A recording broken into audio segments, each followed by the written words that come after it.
Soyez bénis au nom précieux de notre Seigneur Jésus-Christ de Nazareth. Très heureux d'être encore en votre compagnie en cette soirée, dénommée entre les mains du Seigneur, dans l'enseignement de prédication et de paroles prophétiques. Alléluia. Et je prie que le Saint-Esprit, que le Seigneur vienne ce soir nous orienter, encore nous conduire, alléluia, dans sa présence. Que le Seigneur vous bénisse abondamment, que sa grâce repose sur chacun d'entre vous. Et je vous souhaite encore une très belle soirée, alléluia. Que Dieu soit avec vous, soit béni, maman Dieu, merci. Que Dieu te bénisse, que le Seigneur soit avec toi. Sois béni, maman reine. Que la grâce de Dieu soit avec toi. Sois béni, Christine. Maman Christine, que Dieu te bénisse. Sois béni, alléluia. Que le Seigneur te visite, te protège, il te garde. Sois béni, ma fille Jenny. Je prie que le Seigneur se souvienne de chacun d'entre vous et que son esprit vienne nous assister encore en cette soirée prophétique, alléluia. Que l'Éternel soit avec nous, alléluia. Nous sommes à notre temps d'enseignement et je crois que le Seigneur te bénira. Sois bien, maman Gigi. Que Dieu te bénisse, alléluia. Je sais que le Seigneur se souviendra encore de toi et le Seigneur viendra encore t'éclairer. Le Seigneur te guidera. Nous allons ensemble prier le Seigneur et lui recommander cet instant. Père, nous voulons te bénir et nous voulons te dire merci. Merci encore pour ce moment que tu nous donnes. Merci pour ta présence. Merci pour tes enfants, Seigneur Dieu, qui sont présents, connectés. Tous ceux qui seront là ce soir encore afin d'entendre ta parole. Viens disposer les cœurs et les pensées à l'écoute de ta parole, que ce temps soit un temps de qualité. Je prie au nom de Jésus-Christ, que ta présence nous restaure, nous visite. Je prie au nom puissant de Jésus-Christ de Nazareth, mon Dieu, que toute opposition à ce moment soit ôtée, que la gloire de Dieu brille sur nous, que tu ouvres notre entendement spirituel afin de saisir ta parole et que cette parole-là puisse être, mon Dieu, un socle, une lumière sur notre sentier. Au nom de Jésus-Christ, je déclare par la puissance du nom de Jésus-Christ, mon Dieu Père, que toute œuvre mystique, démoniaque, contre la vie d'une personne soit vouée à l'échec, qu'à travers ces temps que nous passons, que tu guérisses les cœurs, que ce soit des temps que tu utilises, mon Dieu Père, pour libérer des vies, pour restaurer des vies, car la parole est puissante, mon Dieu Père, à double tranchant, séparant âme, moi, âme, mon Dieu, esprit, mon Dieu Père. Seigneur Dieu, âme et jointure, et moi, âme et esprit. Je prie au nom de Jésus-Christ, que ta présence descende et restaure les cœurs, visite les pensées, au nom de Jésus-Christ. Bénis-nous et sois avec nous ce soir encore, au nom de Jésus-Christ. Amen. Que Dieu nous bénisse et que sa grâce, alléluia, soit avec nous. Je prie que le Seigneur vous visite, que le Seigneur soit avec vous. Je vous salue tous dans le nom précieux de notre Seigneur Jésus-Christ de Nazareth. Alléluia. Hier, nous avons parlé de la responsabilité chrétienne et nous allons aujourd'hui essayer encore d'aller plus loin dans notre enseignement. Alléluia. Nous avons dit être responsable en tant que chrétien. En tant que chrétien, nous devons savoir que nous avons une mission, une responsabilité. Que être chrétien, ce n'est pas un titre. Alléluia. Ce n'est pas une position, mais c'est une responsabilité que nous devons assumer et par rapport à cette responsabilité, une manière de nous devons nous comporter. Alléluia. Aujourd'hui, par la grâce de Dieu, alléluia, nous continuerons en quoi consiste la responsabilité chrétienne. Hier, on a parlé de la responsabilité chrétienne. En quoi consiste-t-elle? Être responsable, alléluia. Quand on dit je suis responsable, alléluia, en quoi ça consiste, alléluia. Et ce soir, nous allons essayer par la grâce de Dieu de pouvoir avancer et développer ce thème, alléluia. Nous allons prendre nos Bibles, alléluia, dans le livre de Marc, chapitre 8. Marc, chapitre 8. C'est moi qui ai tout mon verset. À partir du verset 31. Et nous allons essayer ensemble, par la grâce de Dieu, de pouvoir avancer. Il est écrit, à partir du verset 31, et il commença à leur enseigner que le Fils de l'homme devait beaucoup souffrir, être rejeté par les responsables du peuple, chefs des prêtres et des spécialistes de loi. Il devait être mis à mort et ressuscité 3 jours après. Il leur dit tout cela clairement. Alors Pierre le prit à part et se mit à lui faire des reproches.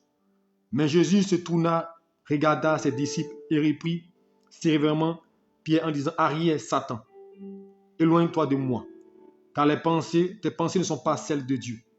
Ce sont les pensées humaines. Là-dessus, Jésus appela la foule ainsi que les disciples et leur dit, si quelqu'un veut me suivre, qu'il renonce à lui-même, qu'il se charge de sa croix et qu'il me suive. Alléluia. Je vais m'arrêter là sur ces 3 éléments. Alléluia. Ici, la Bible va nous planter le décor d'abord avant de commencer à nous instruire sur la responsabilité, en quoi consiste la responsabilité chrétienne. La Bible va nous dire que Jésus-Christ de Nazareth va annoncer que dans peu de temps, il allait être crucifié, il allait être livré, on allait le martyriser et clouer à la croix. Il allait mourir 3 jours après, il allait ressusciter. Et Pierre, qui était l'un de ses disciples, a dit, Seigneur, non, ce n'est pas possible que tu meurs. Tu ne mourras pas. Et je lui dis, arrière de moi, Satan. Alléluia. Parce que Pierre s'opposait ainsi au dessein de Dieu, ainsi à ce que Dieu avait prévu pour l'humanité. Alléluia. Alors, après cela, Jésus-Christ va dire quelque chose d'essentiel, mais qui était en rapport avec ce qu'il avait dit auparavant à Pierre. En quoi consiste la responsabilité chrétienne? Alléluia. Elle consiste à être un bon serviteur. Alléluia. Un bon disciple, un bon serviteur. Alléluia. Parce que Jésus-Christ, quand il est arrivé, il avait une mission. Alléluia. Mourir pour l'humanité. Mourir pour le monde. C'était une responsabilité. Il avait conscience de cela. Il savait où il allait. Il savait qu'il allait être frappé. Il savait qu'il allait subir beaucoup de dommages. Mais c'était une responsabilité qui l'incombait. Il devait aller au bout de cette responsabilité. Alors Pierre va lui dire, non Seigneur, non. Tu ne dois pas mourir, tu dois rester avec nous. Jésus, ainsi, c'est pourquoi il va dire aux disciples en quoi maintenant consiste être responsable. Alléluia. Il va le dire, Jésus l'a appelé à la foule ainsi que tout le monde, et devant, il va dire, celui qui veut me suivre, qu'il renonce à lui-même. Alléluia. La première des choses, en quoi consiste la responsabilité chrétienne? Renoncer à soi-même. Alléluia. C'est la première des choses, et c'est ce que Jésus voulait dire aux disciples. Que lui, quand il a renoncé à lui, il a renoncé à son trône de gloire, il a renoncé à sa gloire dans le ciel, il a renoncé à tout ce qui était merveilleux, il est venu, il a pris la position d'homme, il est né dans une étape, dans un endroit qui ne ressemblait pas à un Dieu. Alléluia. Il a renoncé à lui-même. Vous voyez, Jésus a renoncé à lui-même. Il a accepté d'être humain, il a accepté qu'on puisse cracher sur lui, il a accepté sa mission. Donc il voulait dire à Pierre, la responsabilité chrétienne, elle consiste à renoncer à soi-même. Renoncer à soi-même, alléluia, c'est que pour la mission de Dieu, pour l'œuvre de Dieu, tu dois être prêt à abandonner même tes projets, même tes désirs, même ce qui est meilleur pour toi, même ce qui peut te faire du bien. Voici la responsabilité. En quoi consiste la responsabilité chrétienne? Il y a un prix à payer, alléluia. Tu peux noter ça. C'est le prix à payer. Quand on est responsable, on a un prix à payer. Alléluia. La chrétienté, c'est un prix à payer. Quand vous êtes chrétien, elle consiste à renoncer à vous-même, renoncer à vos penchants. Vous pensez que ceux qui sont chrétiens, tout le monde a envie d'aller dans un maquis, dans un bar. Tout le monde a envie de vivre comme il veut. Tout le monde a envie de laisser libre cours à ses penchants, à ses désirs, à ses pulsions. Tout le monde veut faire ce qui est bien. Tout le monde veut être sexy. Tout le monde veut se montrer. Alléluia. Tout le monde veut faire des choses qui vont plaire à sa chair. Tout le monde veut des luxes. Alléluia. Insolents. Tout le monde veut avoir l'argent. Alléluia. Tout le monde veut des choses Chanel. Mais être responsable chrétien, c'est renoncer à soi-même. Alléluia. Renoncer à soi-même pour l'œuvre de Dieu. Et c'est ce que Jésus-Christ voulait inculquer aux disciples. Celui qui veut me suivre, il doit renoncer à lui. Renoncer à ses projets, renoncer à sa vie. Quand tu vas renoncer à toi-même, renoncer à tes projets, Dieu va te donner une vie meilleure, une vie glorieuse. Mais tant que tu penseras à tes intérêts, tu penseras à tes projets, tu penseras à ta vie, tu ne pourras pas voir la gloire de Dieu. C'est pourquoi je vous dis, souvent nos projets, souvent nos problèmes, nos situations sont des prétextes qui nous amènent à Dieu. Parce que Dieu veut nous sauver. Parce que quand on n'a pas de problème, il ne va pas vers Dieu. Mais ça ne doit pas être la chose qui doit motiver votre adoration envers l'Éternel. Quand vous arrivez dans la présence du Seigneur, quand vous devenez chrétien, vous devez comprendre que votre adoration ne doit pas être liée maintenant à ce que vous allez avoir de Dieu, mais plutôt à l'intérêt de Dieu, plutôt à ce que Dieu soit glorifié. C'est pourquoi il dit, il faut renoncer à toi. Il dit aux disciples, celui qui veut me suivre, celui qui veut être chrétien, celui qui veut être agréé par Dieu, celui qui veut aimer Dieu, alléluia, il dit qu'il renonce à lui-même. Combien sommes-nous prêts à renoncer à nous-mêmes? Jésus a renoncé à son trône de gloire. Jésus a renoncé à ce qui faisait sa richesse. Jésus a renoncé à ce qui faisait sa force. Il a renoncé à lui-même. Alléluia. Quand tu renonces à toi-même, Dieu va t'élever. Quand tu renonces à ce qui est bon pour toi, Dieu est prêt à donner quelque chose de plus meilleur. Mais nous ne sommes pas prêts à renoncer à nous-mêmes. Nous avons encore nos penchants, nos désirs, renoncer à soi-même. Alléluia. C'est abandonner tout ce qui n'est pas de Dieu. Tout ce qui pourrait être un don, te fragiliser dans ton adoration. Renoncer à tous tes penchants, tous tes désirs, tes pulsions. Alléluia. Ne pas laisser libre cours à tes désirs. Renoncer à soi-même, c'est matérialiser la chair. Ne pas laisser la chair te conduire comme elle veut. Renoncer à soi-même, alléluia, c'est suivre la voie de Dieu. C'est pourquoi il va continuer pour dire qu'il renonce à lui-même, alléluia, et qu'il se charge de sa croix et qu'il me suive. Voici les 3 éléments, alléluia, qui vont d'abord, alléluia, résumer la responsabilité chrétienne. Première des choses, renoncer à soi. C'est pourquoi j'ai dit une chose, renoncer à soi-même, c'est accepter d'être brisé.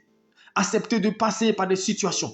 Accepter de passer par des difficultés. Car c'est le but de Dieu quand il nous fait passer par des situations. C'est enfin d'ôter tout ce qui n'est pas de lui dans nos vies. C'est pourquoi la Bible déclare. Il dit, j'attirerai ton cœur dans le désert et là je parlerai à ton cœur. Parce que dans le désert, il va te forger. Dans le désert, il va enlever tout ce qui n'est pas de lui. Parce qu'il faut que Dieu te forme. Quand tu renonces à toi-même, tu renonces à ta nature pécheresse. Tu renonces à ton moi. Tu sais qui je suis. Tu dis, moi, je n'ai pas fait telle chose. Pour devenir un bon serviteur. Et pour devenir un bon serviteur, tu dois renoncer à toi-même. Apprendre à servir. C'est pourquoi quand Dieu nous appelle, il va nous briser. Alléluia. Il va ôter en nous ce qui est satisfaction de soi-même. Penser qu'on est une opinion de notre personne. Alléluia. Orgueilleux, suffisant. Il va enlever ces choses en nous pour que nous devenions des serviteurs, des bons serviteurs. Car si vous ne renoncez pas à vous-même, vous ne pouvez pas véritablement être un instrument entre les mains de Dieu. Parce que vous allez prendre Dieu toujours comme, vous allez voir Dieu comme un intérêt. Alléluia. Vous allez toujours marchander avec Dieu. Seigneur, je fais ceci pour avoir ceci. Je pose tel acte pour avoir telle chose. Tout ce que tu fais est calculé. Mais quand tu renonces à toi-même, tu penses à la mission. Tu penses à ce qui est important pour Dieu. Qu'est-ce que tu dois réaliser pour Dieu? Tu cherches la volonté de Dieu. Tu cherches à glorifier Dieu. Tu cherches à élever Dieu. Donc Christ, lorsqu'il a accepté de mourir à la croix, c'était pour que le nom de Dieu soit glorifié. Renoncer à soi-même. Renoncer à soi-même pour l'œuvre de Dieu. Quand Dieu t'appelle, qu'il donne une indication, est-ce que tu es prêt à renoncer à toi? Lorsque tu seras prêt à renoncer à toi pour suivre le Maître, alléluia, et porter ta croix, porter la charge. C'est pourquoi il veut dire la chrétienté, c'est une responsabilité, c'est une charge, c'est un fardeau, alléluia, que nous portons. Renoncer à soi-même pour faire la volonté de Dieu. Renoncer à soi-même pour être un instrument entre les mains de Dieu. Tant que vous ne renoncez pas à vous-même, vous allez penser en termes de profit, en termes, alléluia, de moi. Vous serez égoïsme. Quand vous ne renoncez pas à vous-même, vous pensez qu'à vous seul. Toute votre vie est liée à vous. Vos prières sont liées à vous. Tout ce que vous faites est lié à vous. Tout ce que vous posez comme action est lié à vous seul.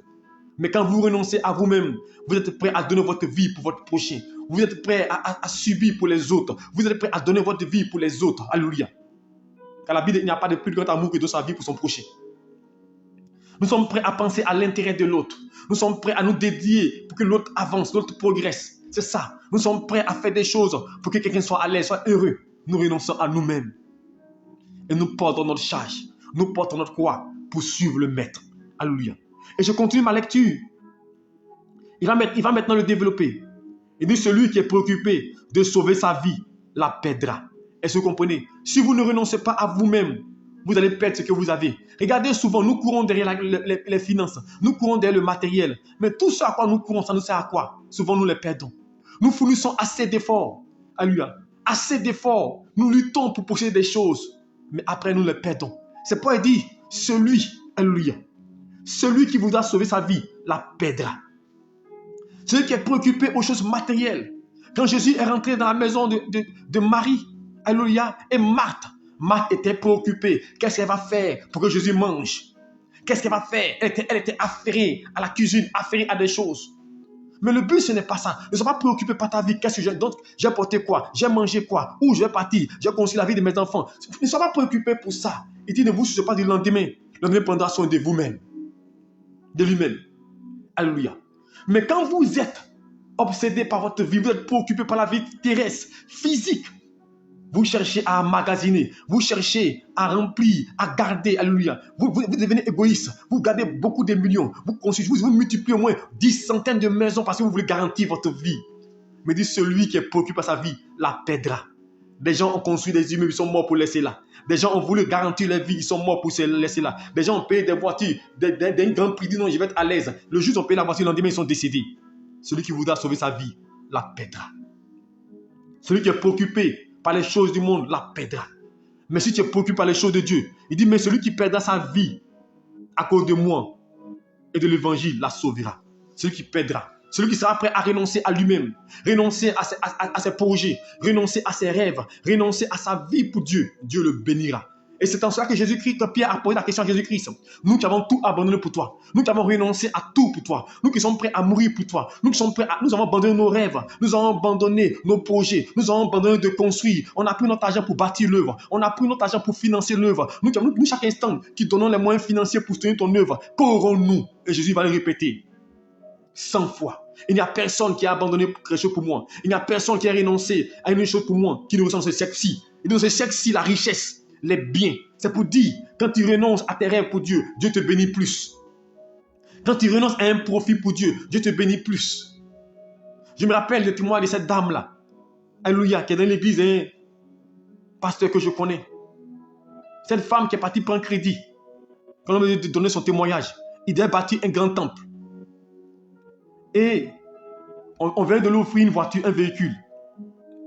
Et le Seigneur lui dit, prends ce véhicule-là, donne à l'homme de Dieu. Je n'ai pas dit que l'homme de Dieu, c'est qui réclame, mais il dit, c'est Dieu qui lui a dit.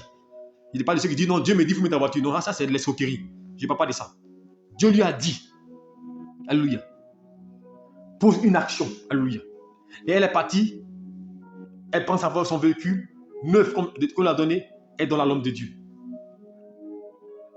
Et à ce moment précis, il est en train de construire l'église. C'est une église qui est bien assise en Côte d'Ivoire. Elle va travailler à la présidence. Elle va prendre un crédit. Elle prend un crédit. Et puis elle vient, elle donne encore à l'homme de Dieu pour qu'on puisse faire monter le temple construit. Elle a posé deux actes essentiels pour l'œuvre de Dieu et pour l'homme de Dieu. Et quelques temps plus tard, son patron la croise, elle est à pied. Il dit, mais où est la voiture que tu as reçue? Elle dit non, elle a fait don. On lui a donné une autre voiture supérieure à ce qu'elle avait. Et le crédit qu'elle avait pris à la présidence, son patron lui a demandé c'est pourquoi. Qu'elle a dit, il dit non seulement on a effacé, le patron dit on va couvrir cette dette-là. Et cette femme-là, elle est l'une des servantes de son homme de Dieu, une femme forte à faire près de lui, qui est bénie financièrement. Et aujourd'hui, Dieu l'a élevée, elle a un poste très élevé. Mais pourquoi elle a renoncé à elle-même? Cet argent-là pouvait servir à sa vie, pouvait servir à son développement personnel. Mais elle a décidé de renoncer à elle-même parce que Dieu lui a parlé. Il n'y a personne qui renonce à lui-même. Il n'y a personne qui pose des actes dans la maison de Dieu. C'est pourquoi je dis à toutes les personnes, vous qui êtes là, qui posez des actions dans la maison de Dieu, près de vos pasteurs, près des serviteurs de Dieu, près dans une église, ne pensez pas que c'est cadeau, c'est gratuit. Il n'y a personne parce que cet argent-là peut te servir. Ça peut te servir. Mais tu prends pour l'œuvre de Dieu. Tu renonces à des projets parce que 100 000, 50 000, 30 000 que tu envoies quelque part, que tu donnes à l'œuvre de Dieu, ça peut te servir à faire quelque chose. Ça peut payer ton courant. Ça peut t'aider à faire quelque chose. Mais tu prends cela pour donner pour l'œuvre de Dieu. Tu prends cela pour servir. Laisse-moi te dire une chose, ce n'est pas gratuit. Parce que tu renonces à toi-même comme ça. Tu renonces à un profit. Tu renonces. Il y a des gens qui vont au-delà. Alléluia. Mais Dieu te récompensera toujours. Il dit celui qui voudra sauver sa vie la perdra. Mais celui qui voudra perdre sa vie, on la retrouvera. C'est pour dire quand tu renonces à toi-même, Dieu te bénit au centuple. Dieu élève, Dieu glorifie ton nom. Alléluia. Je vous ai dit, et je dis toujours, moi c'est ce que Dieu m'a enseigné et je le fais. Alléluia. En début d'année, lorsqu'on débutait la radio, j'ai fait une tontine que j'ai repris de l'argent. Et cet argent-là était destiné à faire un projet. C'était destiné à faire un projet. Parce qu'en tant que pasteur, nous, on ne veut pas dépendre d'offrandes ou de dîmes. On veut être indépendant. Et moi, c'est ça mon credo. Et quand je prends cet argent-là, Dieu me donne l'idée, tu dois évangéliser. Et je prends près de 600 000 francs dans ce que j'ai eu et je vais payer la radio. C'est 3 radios où je dois intervenir. J'ai donné près de 700 000 francs dans cette radio-là. Mais sur 700 000 francs, ça pourrait me servir à faire quelque chose de bon. Quand j'ai fait, je n'ai rien eu et tout. On m'a pas appelé pour le pasteur, voici 1 million. J'ai pris 700 000 francs. Pas parce qu'il y avait des millions. J'ai dit que c'est 1 million que j'ai reçu. Et j'ai pris 700 000 francs dans 1 million pour aller financer des radios. Où j'ai prêché des gens après pour dire, pasteur, on est content, on est heureux, merci pasteur pour la délivrance. Voici la salle quand j'ai reçu. Sinon, je n'ai reçu aucun franc d'une radio. Quelqu'un m'a appelé, jamais appelé pour dire, pasteur, j'ai écouté. Non, je l'ai fait par amour, par Dieu. Mais Dieu ne m'a pas oublié. Dieu veille sur moi. Dieu me préserve. Dieu ouvre les portes au-delà de mon imagination. C'est pour dire une chose. Souvent, on pense qu'en renonçant à une chose, on va perdre. Mon frère, il faut perdre pour avoir. C'est pourquoi la Bible déclare que si une graine de blé ne tombe en terre et ne meurt, elle ne peut pas porter fruit. Si tu n'es pas prêt à renoncer à toi-même, si tu n'es pas prêt à mourir avec Dieu, si tu n'es pas prêt à perdre ce que tu as, tu ne peux pas avancer. C'est pourquoi ceux qui avancent dans la vie, ceux qui réussissent dans la vie sont ceux qui font des grands sacrifices. Qui sont prêts à faire de grands sacrifices. Alléluia. Quand tu fais de grands sacrifices, tu as de grands résultats. C'est pourquoi la Bible déclare que celui qui donnera peu recevra peu. Celui qui sème beaucoup reçoit beaucoup. C'est pas la Bible qui le dit. Alléluia. Ne dis pas c'est quel est ton secret. J'ai dit mon secret. Je suis prêt à renoncer à tout. Moi, ce que Dieu me dit, je le fais. Pas ce que quelqu'un me dit, parce qu'il n'y a pas de ce que les autres vous disent. Ce qui est commandité par les hommes. Ou, non. Tu as assis et puis Dieu te convainc. Dieu te dit. Il n'y a personne. Alors renoncer à soi-même, c'est renoncer à ce qui peut faire tes projets. Tu as créé des choses et puis tu prends pour faire quelque chose de l'œuvre de Dieu. Comme un monsieur a donné son témoignage, je pense qu'il était sur le net. Il avait reçu son argent. Il n'a pas dit prendre crédit 5 millions. Il voulait 5 millions pour monter un projet. Et ces 5 millions, alléluia, au même moment où il a pris les 5 millions parce qu'il venait de perdre son emploi. Au moment où il a pris les 5 millions, il y a une dame qui est venue, qui était malade, sa femme peut le voir, pour dire, ah, il y en a qui est venue, elle souffre, elle est malade. Et on doit faire une opération. Nous, ça coûte combien? On dit 5 millions. Les 5 millions qu'il avait pris de crédit,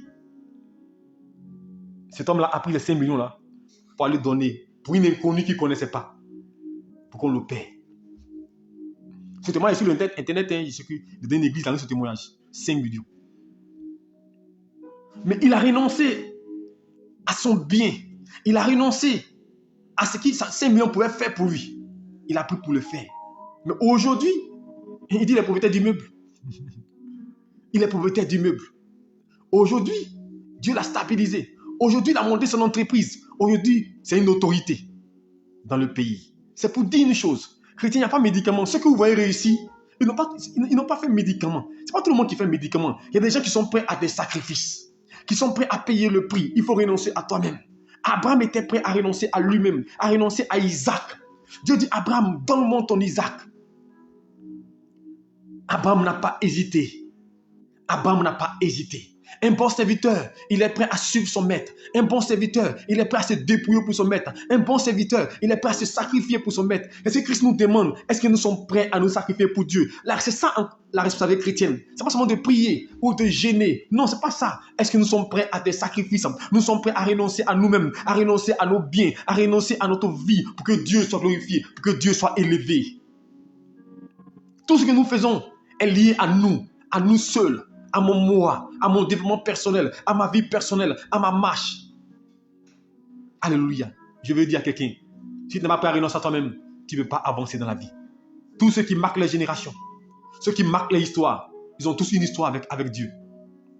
Ils ont tous une histoire avec Dieu. Alors si tu veux avoir une histoire avec Dieu, sois prêt à renoncer à toi-même. Sois prêt à renoncer à tes projets. Sois prêt à renoncer à tes désirs pour l'œuvre de Dieu. Quand il te le dit, bien sûr. Quand il te le dit. Quand tu le feras, Dieu te visitera. Alléluia. Et je continue. Et il dit, si un homme parvenait à posséder le monde entier, à quoi lui servira-t-il s'il perd sa vie? Vous voyez ce que Dieu nous dit? Il veut dire, mais si tu n'es pas prêt à renoncer à toutes ces choses, ça sert à quoi? Imagine pour toi tout de suite, on t'offre une Range Rover d'un écrit. Ça change chez concessionnaire. On t'offre un immeuble. Alléluia. On t'offre un grand hôtel. Et que tu as assez multimilliardaire. Et dès qu'on finit de t'offrir tous ces présents-là, le lendemain, on dit non, j'ai le regret de vous annoncer que tel, il est décédé. Ça ne sert à rien. C'est pourquoi il dit, on court pour des rien. On fait comme si notre vie nous appartient. Nous courons derrière les moyens financiers. Nous faisons la course derrière l'argent. Nous voulons emmagasiner, mais ta vie ne t'appartient pas. Aujourd'hui même, Dieu peut t'enlever. Aujourd'hui même, tu peux partir. Aujourd'hui même, tes millions qui sont en compte là, tu peux partir pour les laisser là. Mais le monde nous a aveuglés. Nous sommes aveuglés par la marche en pensant que notre vie est entre nos mains. Mon frère, la durée de ta vie dépend de Dieu. Si tu renonces à toi-même, tu vas vivre longtemps. Si tu renonces à tes projets, renonce à ta vie, Dieu va t'élever. C'est pourquoi il dit, ça sert à quoi d'avoir toutes ces choses-là si nous perdons la vie? Imagine-toi, tu es multimillionnaire et tu es couché chez nous d'hôpital. Alléluia. Sous des ballons, sous de l'oxygène. Tu ne peux pas marcher, tu es paralysé. Pendant combien d'années tu es couché là? Ton argent te servira seulement qu'à payer les médicaments. Chrétiens, nous ne laissons pas dupés par le diable. Parce qu'aujourd'hui, on court derrière des choses qui ne peuvent pas nous aider. Oui, les moyens financiers nous permettent de vivre. Avoir, être d'un confort, c'est intéressant, c'est meilleur, c'est bon. Mais ce n'est pas ça le sens de nos vies. Le sens de nos vies, si nous comprenons que la résurrection chrétienne, c'est de renoncer à nous-mêmes pour suivre le Maître.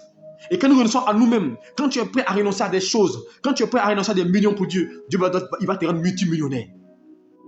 Quand tu es prêt à renoncer à des choses pour Dieu, Dieu va encore te lever. Quand tu es prêt à perdre pour Dieu, Dieu va encore te donner. Quand tu es prêt à donner pour Dieu, Dieu va encore te redonner plus. Parce qu'il n'y a personne qui peut dépasser de le donner. Ce n'est pas possible. Plus tu donnes à Dieu, plus Dieu te donnera. Mais pas le donner calculé. Le donner comme on fait aujourd'hui. S'il donne 10 000, Dieu va donner 20 000. Ce n'est pas permis. Non, je veux 100 personnes. Si vous donnez 1 million, Dieu va multiplier, mon frère. Ce n'est pas ça. Je ne parle pas de ces données-là. Donner par amour. Donner pour l'œuvre de Dieu. Donner avec beaucoup de dévouement. Alléluia. Pas donner forcément de l'argent seulement, mais ta vie à Dieu. Qu'est-ce que tu fais pour que le Dieu avance? Renoncer à soi-même. Donc ça ne sert à rien. Il dit quoi? Si un homme perdait parvenait à posséder tout le monde entier, à quoi lui servira s'il perd sa vie? Que peut-on donner pour acheter sa vie? Qu'est-ce que tu peux donner pour acheter ta vie? Alléluia. Et je continue. Alléluia. Si quelqu'un a honte de moi et de mes paroles au milieu des hommes de ce temps qui sont infidèles à Dieu et lui étreindre sa loi, le Fils de l'homme à son tour aura honte de lui. Il viendra dans la gloire de son Père avec les saints anges. Alléluia. Je veux dire à quelqu'un que tu dois comprendre que Dieu veut que tu renonces à toi-même. La raison chrétienne consiste d'abord à renoncer à soi-même, à suivre le Maître. Alléluia. À suivre le Maître, à marcher selon Dieu. Alléluia. À dépendre de Dieu. Être un bon serviteur. Regardez une chose. Vous avez la responsabilité, en tant que chrétien, de vivre selon Dieu. Alléluia. Parce que la réussite chrétienne, ce n'est pas dans le langage. Alléluia. C'est dans la conduite et dans les actions que nous menons. C'est pourquoi nous lisons 1 Timothée 5, verset 1er. Je lis pour vous. Il dit, ne réprimande pas rudement le vieillard, mais exhorte-le comme un père. Exhorte le jeune comme des frères, les femmes âgées comme des mères, celles qui sont jeunes comme des sœurs, en toute pureté. Honore les veuves qui sont véritablement veuves. Voici en quoi consiste la responsabilité chrétienne. Alléluia. Après que tu renonces à toi-même, tu suives Dieu, tu portes ta charge. Alléluia. Ensuite, maintenant, il faut apprendre à contrôler ce que tu dis. Il faut apprendre à manager, à savoir t'adresser aux gens. Alléluia. Quand tu es en face d'un vieillard, il faut avoir le langage approprié. C'est pourquoi aujourd'hui, je m'insurge contre toutes ces personnes-là qui portent, qui sont des autorités spirituelles et qui prennent des mamans, des papas, des familles, qui les ridiculisent, qui les rabouent, sous prétexte qu'ils sont des pasteurs, sont leaders. Je suis contre cela. Et je vous dis, n'acceptez pas que quelqu'un fasse de vous une proie. Je le dis et c'est la vérité. Parce qu'aujourd'hui, tu vois des gens, quelqu'un il est jeune, je vous prends mon exemple, elle dit quoi? Elle dit, je n'ai pas 45 ans. Alléluia. Et puis je crois qu'une maman qui a 50 ans, 55 ans, 60 ans, sous prétexte qu'elle est ma fille spirituelle, je vais la dominer, lui donner des ordres. Pas ici, non, c'est pas ça. Il dit à Timothée, être chrétien, ça consiste à savoir employer le langage. Envers les vieillards, il faut savoir te comporter. Le vieillard peut mal agir, il dit ne répond pas rudement, sèchement. Alléluia. C'est pas quelqu'un joue avec toi.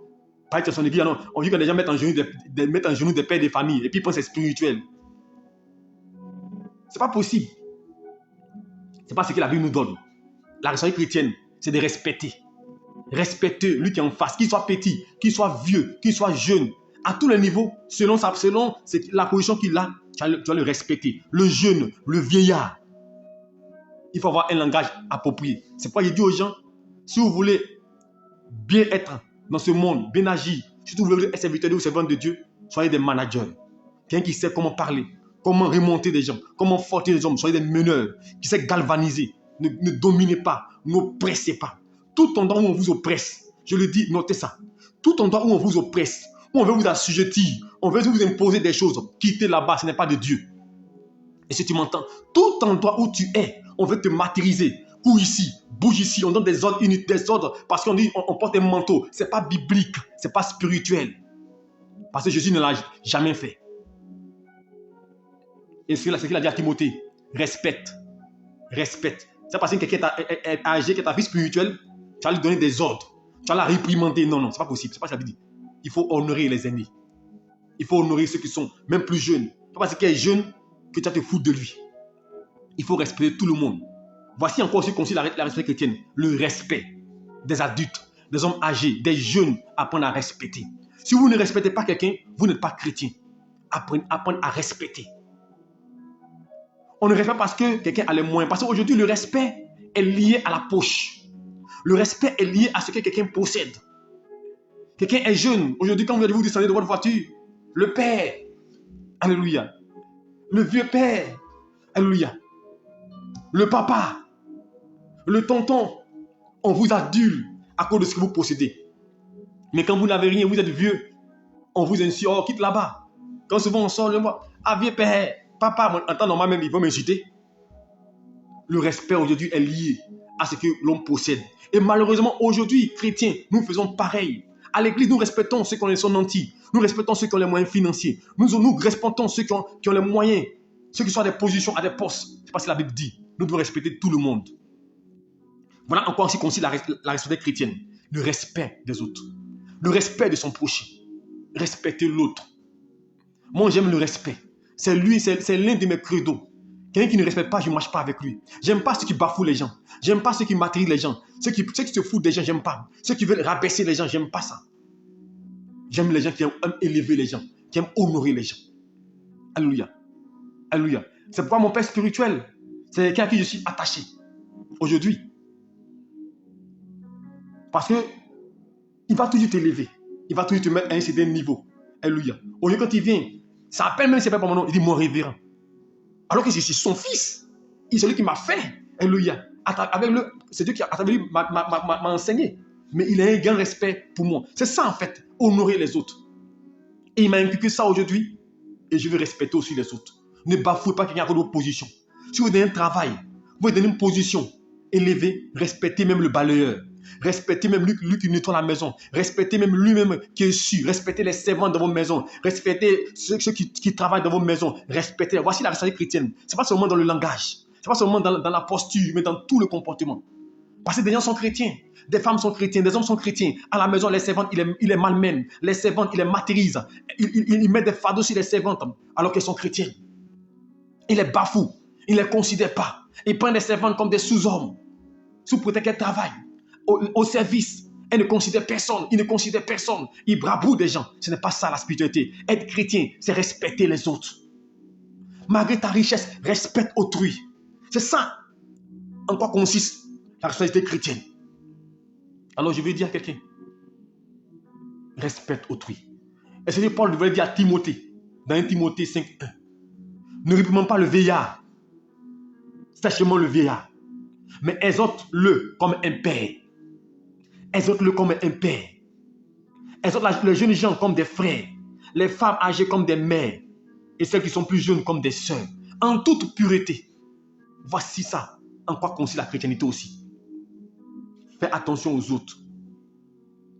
Avoir des moyens ne te donne pas le droit de bafouer quelqu'un.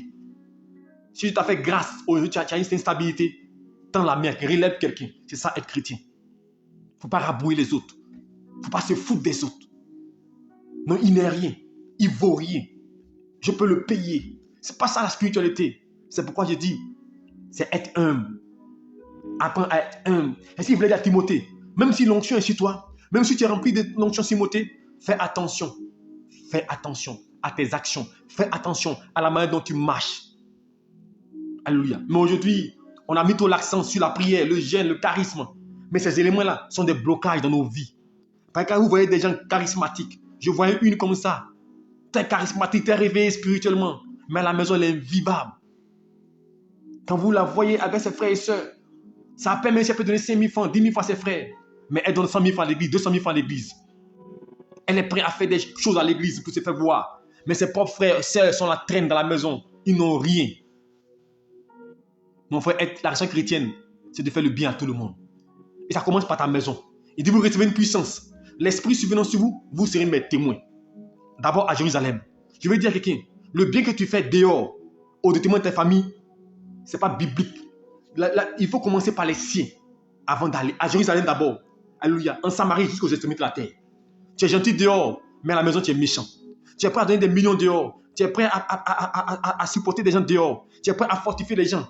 Mais pour tes parents, tu n'es pas là. Il y a des gens, pour les amis, ils sont prêts à faire toutes sortes de choses. Pour les amis, ils sont prêts à faire des sacrifices. Pour les amis, ils sont prêts mais pour leurs frères, pour leurs parents, ça ne les intéresse pas. On dit non, ton frère a anniversaire, tu n'as pas le temps pour partir. Mais ton ami que tu ne connais pas, ton collègue que tu ne connais pas, tu vas là-bas. Pourquoi? À cause de l'intérêt. À cause de l'intérêt, c'est mon collègue. Alléluia. Aujourd'hui, le monde est devenu un monde d'intérêt. Comme quelqu'un peut le dire, c'est une tontine. Le monde est une tontine. Tu fais pour moi, je fais pour toi. Alléluia. Je vous dis une chose, être chrétien, c'est de faire le bien. C'est d'honorer les autres. Surtout respecter. Respecter est le point central. Apprenez à respecter les autres. Apprenez à rester ceux-mêmes qui sont dans une posture de faible. C'est sans ça que Dieu va voir que vous êtes bon. Sinon, si vous respectez ceux qui sont grands, c'est normal, parce que si tu ne respectes pas, il peut te faire du mal. Mais respecte lui qui est en dessous de toi. Respecte lui qui est en bas de toi. Il faut le respecter. On dit que quand les gens voient des chauffeurs, les gens voient des bâtiments, des apprentis, et ça fait dédain qui les regarde. Il respecte les gens, sinon Dieu va t'abaisser. Il dit celui qui s'élève sera abaissé. Celui qui s'humilie sera élevé. J'avais un ami, je me rappelle bien, en 2004, cet homme-là était multimillionnaire. Et quand nous sortions ensemble dans un supermarché, une fois on est parti dans un supermarché, on a pris 3 boissons gazeuses, 4 boissons gazeuses, 2 pour lui, 2 pour moi. Et il en est pour payer la boisson, ça fait à peine 2000 et quelques. Pour acheter la boisson, il va enlever un paquet d'argent, il va enlever plus de 2 millions dans la poche. Un paquet, il va enlever ça. Et puis devant, avec un air dédain, il va enlever, puis donner il va payer, il va enlever, puis il va donner à la caisse. Comme s'ils sont rien. Mais je vous dis, ce homme-là, il a tout perdu après. Il a tout perdu. Il dit qu'aujourd'hui, il me doit. Moi qui n'étais pas multimillionnaire, moi à son temps, je n'étais pas multimillionnaire. J'avais pas même pour avoir 100 000 francs, c'était difficile. En 2004. Mais lui, il était multimillionnaire, mais il me doit. Si vous vous comportez comme ça, je vous assure, vous allez perdre tout ce que vous avez. Si vous êtes arrogant, si vous êtes suffisant, si vous pensez que vous êtes tout arrivé, vous allez perdre une position un jour. Tous ceux que j'ai connus dans cette posture-là, ils sont tous descendus. Ils ont tous perdu ce qu'ils avaient. Dieu aime les gens qui respectent, malgré leur position. J'ai connu des colonels, j'ai connu des généraux avec qui je marchais, qui m'ont marqué par cela. C'est pourquoi je dis aux gens, et je le dis pour les corps habillés, je ne sais pas pourquoi, mais les officiers, les commissaires, parce que moi je connais plein de commissaires, plein de capitaines, plein de colonels, et que je suis beaucoup les généraux. Moi j'étais un général qui était directeur général, DGA. Mais vous voyez, un gars respectueux, quand vous venez même là, il va vous servir. Je connais un colonel avec qui je marchais, très respectueux, un député que je me suis. Je connais le secrétaire général de gouvernement, des gens avec qui j'ai marché, que je suivais, secrétaire général de mairie, qui avaient des biens. Mais quand vous venez, ils sont sérieux. Mais il y a des gens, surtout, je ne sais pas pourquoi, mais, excusez-moi, mais les NV là, les gens qui n'ont pas de garde là, mais ils sont impolis. Ne pas dire parce qu'ils n'ont pas de garde. Non, respectez les gens. Apprenez à respecter malgré votre position. Moi, j'ai une chose que j'aime pas l'irrespect. J'aime pas l'irrespect. Dieu nous amène à respecter. Et cela, en tant que chrétien, ça doit être notre credo. Apprendre à respecter n'importe qui sur sa position et poser des actions. Alléluia. Ensuite, pour conclure notre message de ce soir, demain on continue. Il dit, honorer les veuves qui sont véritablement veuves. C'est aussi une responsabilité chrétienne. Donc, de ta position, tu dois prendre soin d'une veuve. On doit honorer les veuves. On doit prendre soin des veuves. Et s'il a dit à Timothée, alléluia, la responsabilité chrétienne. Alléluia. Donc ce soir, je veux dire à tout un chacun, ce qui vous retient dans mon message, être responsable chrétiennement consiste à suivre Jésus-Christ, à renoncer à soi-même. Alléluia. À être prêt à des sacrifices. C'est ça que Dieu nous bénira, Dieu nous élèvera et Dieu se manifestera. Apprendre à parler, apprendre à respecter les autres, apprendre à faire du bien à autrui. C'est ça être chrétien. Là où tu trouves que Dieu soit glorifié à travers toi, que nous soit élevés. Ne posez pas des actes en calculant. Un chrétien ne doit pas calculer l'action qu'il fait. Je fais ça pour avoir. Quand tu poses une action, fais-le par amour. Fais-le pour avoir la grâce de Dieu. Ne le fais pas pour attendre quelque chose en retour. Non, si tu le fais, tu es en train de mal faire. Voilà pourquoi beaucoup de personnes s'aiment, ils font des offrandes, ils font des dons. Ils sont là, ils sont à des veillées des gens, ils sont à des veillées de prière. Mais un jour, à leur tour, personne ne vient à les veiller. À leur tour, personne ne les soutient. À leur tour, personne n'est là pour eux. Ils se posent la question, pourquoi? Il faut te poser la question, est-ce que ce que je fais, je ne calcule pas pour faire? Faites toutes choses par amour, pas avoir quelque chose en retour. Quand vous faites quelque chose par amour, même si demain personne ne vient à votre réunion, ça ne vous dit rien. Si personne ne vous soutient, ça ne vous dit rien parce que vous l'avez fait de tout votre cœur. Marchez entièrement dans la voie de Dieu avec votre cœur dévoué et Dieu vous bénira. Alors c'est mon message de ce soir. Voici en quoi consiste la responsabilité chrétienne. Alléluia. Demain nous verrons, alléluia, où doit nous amener la société chrétienne. Où ça va nous amener. Quel est le but d'être responsable chrétien? Nous le verrons demain. Parce que ne pas avoir ces responsabilités-là peut te conduire à la mort, peut te conduire à la destruction, peut te conduire à tomber dans le vice. Car je connais plusieurs qui ont commencé bien et qui ont terminé mal. Plusieurs qui ont prêché l'évangile, qui ne sont plus chrétiens aujourd'hui. Plusieurs qui ont débuté, des hommes de feu, qui ne sont plus chrétiens. Des mecs qui étaient pasteurs, prédicateurs, qui prêchaient. Aujourd'hui, mais ils ne connaissent pas la route de l'église. Parce qu'ils n'ont pas compris la responsabilité chrétienne. Mais j'espère que toi, tu vas le comprendre. Il ne faut pas bafouer les gens. Il ne faut pas minimiser les gens. Il faut aimer les gens, il faut élever les gens. Tant que tu peux aider quelqu'un, aide-le. Selon la conviction divine, lui. Que Dieu te bénisse, que sa grâce repose sur toi. J'espère que ce message t'a fait du bien. Nous allons prier le Seigneur et demander sa grâce. Père, je vais élever ton nom et je vais te bénir. La Bible déclare que ceux qui se confient en l'Éternel ne seront pas confus. Je te dis merci pour ta grâce. Merci pour ta faveur. Merci pour ton secours. Je loue ton nom, car nul n'est comme toi. Tu es au commencement et la fin. Je prie que ta grâce inonde les cœurs. Donne-nous de renoncer à nous-mêmes. Renoncer à tout ce qui est orgueil, tout ce qui est mépris des hommes, tout ce qui est, mon Dieu, Père, esprit de supériorité. Renoncer à tous ces penchants, ces désirs impurs. Renoncer même, Père, à nos priorités, à nos rêves pour que ton nom soit glorifié. Père, donne-nous de marcher tes pas, de porter notre charge, de porter le fardeau des autres, d'être là pour les autres, mon Dieu, de suivre ta voie, de suivre ton chemin. Comme tu as dit à Pierre, arrière de mon Satan. Car tu as porté le fardeau, tu as renoncé à ta vie, tu as renoncé à ta gloire pour venir mourir pour nous. Et tu es mort, tu es ressuscité. Car il dit, celui qui perdait sa vie pour moi, la retrouvera. Donne la chance de comprendre, Père, donne la chance de comprendre que lorsqu'on perd notre vie pour Christ, lorsqu'on perd une chose pour Dieu, lorsqu'on perd un travail à cause de Dieu, lorsqu'on perd une affaire à cause de Dieu, lorsqu'on perd une relation à cause de Dieu, lorsqu'on perd de l'argent à cause de Dieu, on le retrouve forcément. C'est pas la Bible dit, jette ton père à la surface des eaux, tu le retrouveras certainement. Merci de le visiter et de le couvrir. Protège-les, bénis mon frère, sécurise-les et que ta grâce surabonde dans les vies. Je te confie cette nuit-là, protège les nuits, veille sur les sommeils, qu'ils aient un sommeil doux et paisible et qu'ils mènent ta volonté au nom de Jésus-Christ. Amen. Que Dieu vous bénisse, que sa grâce repose sur vous. Je vous souhaite une belle nuit sous la protection divine. Nous nous retrouvons demain, 5h30, pour prière matinale. Shalom à vous et bonne nuit, alléluia. Nous sommes disposés, tous ceux qui nous appellent, pour nous appeler, alléluia, nous sommes dès demain. Nous serons là pour vous répondre matin. Alléluia, nous sommes là pour nous appeler. Soyez bénis, shalom à vous.